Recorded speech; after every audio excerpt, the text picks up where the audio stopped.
Scooby-Dooby-Doo, where are you? We got some work to do now.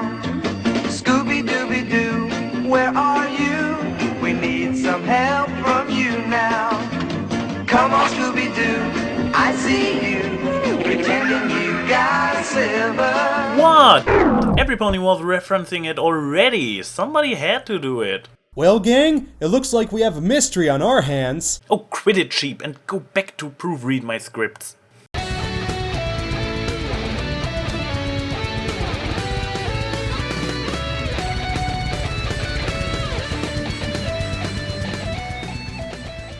Hello out there, this is the AnY and welcome to my analytic top 5 yay and nay list for Castlemania. Oh look, the title is attempting to fulfill my bad pun quota for today.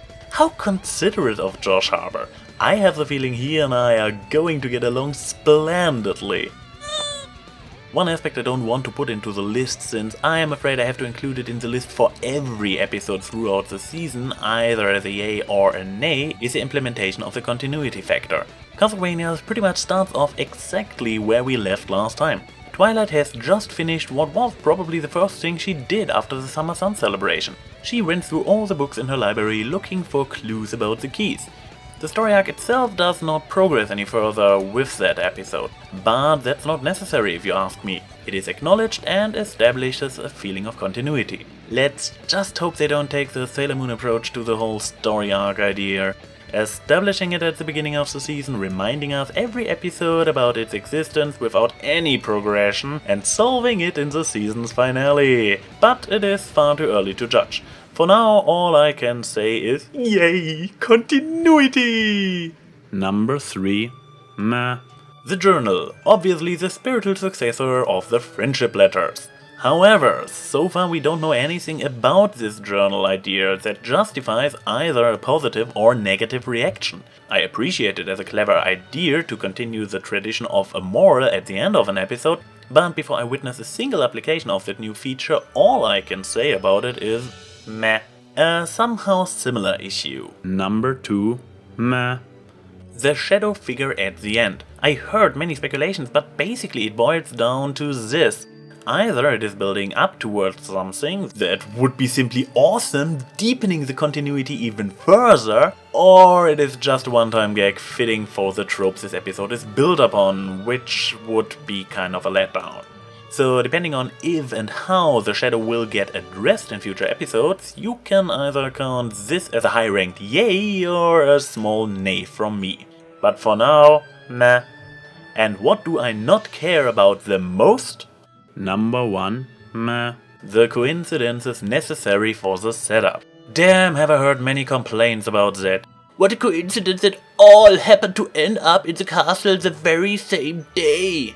Well, let me tell you what Digi told me in regards to the pilot episodes. It's fiction, it's built entirely on convenient coincidences. I mean, coincidences are particularly the building block of a story. Nothing progresses with the kind of regularity and convenience of a story in real life. While I thoroughly disagree with him that this is a valid excuse for all the stuff they throw at us throughout both pilot episodes, in general, I completely share Digi's understanding of coincidences being an essential necessity for every exciting story. Therefore, I don't care about the rather unlikely setup this episode is built on. Meh. But now let's dig into the issues I actually do have an opinion about. Number 5. Neigh! It was Pinky all along. I have to admit that I didn't realize it was Pinky until this scene, even though I recognize that this was Pinky's eye in the portrait, but I simply forgot about that while I continued watching. Nevertheless, many could predict it early on, with Pinky being the only member of the main 6 missing, even though she had been there in the beginning. I don't exactly have a problem with that conclusion, but a bit more of a twist would have been fun instead of going with the obvious. Something I did not see coming. Number 5. Yay! I liked Angel Bunny. I might have given hints in the past that I dislike his character due to his unnecessary aggression, especially towards Fluttershy. But this episode might have changed that. He was still acting rather rude, but He also displayed compassion towards Fluttershy's injury and shows true regret after dumping Rarity and Fluttershy into the pit. Admitted he forgets about his owner/mother figure rather quickly after finding some pony else to stick to, but hey, I never said he became a nice character, only that I liked him. Next is something I do not necessarily dislike, but that gave me a bit of a head scratcher. Number 4. Neigh! Since when is the ever-preforced a casual park stroll? Sure, I can come up with my own explanation. It only used to be such a wicked place because Discord's plunder seed, and that now, after the Tree of Harmony has been restored to full power and the seeds have been destroyed, it became a normal forest. However, I should not have to speculate about something like this. It should have been addressed by the series directly, not to mention that this still does not explain what happened to all the chaotic wildlife that made this place so dangerous in the first place. Timberwolves, crocodiles, cockatoos, manticores, Stephen Magnet, Poison Joke? Have they all disappeared as well? Number 4. Yay! A new location, or at least a previously unexplored one. Many new poses and gestures, the constantly improving cinematography, ponies sit like ponies, even on chairs, and of course, Twilight's wing boners. Since the improvement of the visuals is an ongoing theme throughout the development of the series, I cannot really put it higher on the list, but damn, that episode was a joy to look at. On the other hoof, number 3. Neigh! Besides the visuals and the introduction of the journal at the end, Castlevania did not bring much new to the table. They fed us small bits and pieces of world building and lore, but not much character development, meta plot progression, or even self-delivery of an interesting narrative. Then again, I don't really mind that, since this episode kept me entertained nonetheless and got some real gems to offer, like number 3. Yay! All main 6, including Spike, were not only present, but got their individual parts to play. This has always been a tricky issue. There are very few episodes besides the season openers and finales in which all 7 are included and are each given an actual role to play.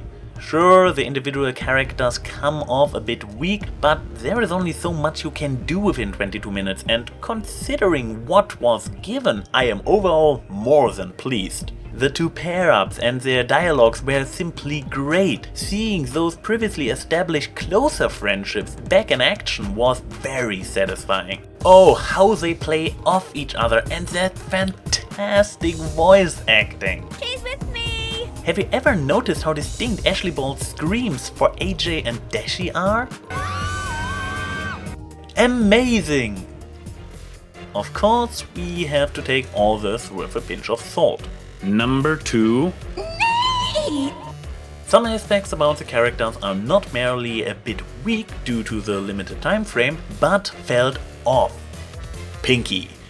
Once again, only there to deliver gags. Rarity spoke directly at the castle as if it was a sentient being. Eccentric artist or not, she usually does not show this kind of unworldliness. Twilight is so much more mature and down to earth than every pony else. Guys, we just got rid of the whole Mary Sue paranoia.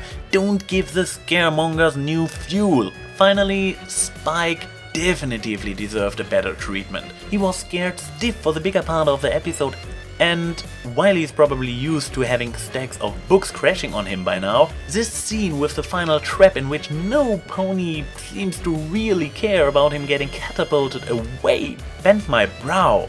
Sure, he has a history of getting hurt a lot. Throughout the first 3 seasons, he was, according to Gibbontake, the 5th most often hurt character, only beaten by Twilight, the combined Changeling Swarm, Pinkie Pie, and Rainbow Crash. Number 2. Yay! I've heard Josh Harbour was going for a nostalgic Saturday morning cartoon vibe with Castlevania. I have to say, he absolutely succeeded. Of course, the old dark house trope is a bit overused, having complete series built around it, but as MLP proved in the past, you can use an old and unspectacular idea and turn it into an entertaining episode after all. But going down the nostalgia lane brings certain problems with it. Number 1. Neigh! The good old Saturday morning cartoons from our childhood were often not realistically written. Castlemania requires a lot of suspension of disbelief. I already addressed the coincidences that every pony happened to go to the castle at the same day. While that one can easily be excused, all further coincidences throughout the episode are quite a bit harder to swallow. This encompasses those involving the organ and Pinky's perfect timing to activate traps with it. Then there is the issue of convenient momentary deafness when the characters do not hear each other screaming, so they can continue staying oblivious to each other's presence. All those are typical elements for an episode centered around the old dark house trope, but it felt very untypical for an MLP episode. Talking about untypical for an MLP episode. Number 1. Welcome to the Team Josh Harbour. Am I going to give any new writer a number 1 yay spot in the future by default? No. But if I have an overall positive feeling about the new guy or girl in town, I also want to express it. I am well aware that one episode is not sufficient to base valid evaluation upon. Even Meriwether Williams had her critical acclaimed Wonderbolt Academy. Would you consider M.A. Larson one of the best writers after only seeing Super Speedy Cider Squeezy 6000? That in mind, I want to share my first impressions of Josh. So far I liked what he added to the team. He may not have further developed the characters, but at least on a superficial level he seems to understand all of them more or less. Sadly, something I cannot say about everybody on the team. Guess we'll know for sure when Josh gets his first episode with a smaller cast. Judging by Castlemania alone, he seems to go into a comedy-heavy slice of life direction. He is less about the narrative, the moral, or intense world building. His focus is the humor. However, in contrast to Polsky, Harbour is not primarily relying on slapstick, but instead on extremely funny dialogue and situational humor. His writing itself shows a few minor flaws that can be excused with this being his debut episode. The introduction of the Star Spiders went nowhere, except of course this was a setup for a later episode Josh had been asked to include somehow. What of Rarity's original reasons for going to the castle? That seemed a bit contrived. Restoring the tapestry to put it back into the ruins afterwards? I get the inspiration angle, but why put them back? Overall, a very entertaining episode. Not one of the deepest or most brilliantly written ones, but a blast to watch. This is AnY saying see you soon.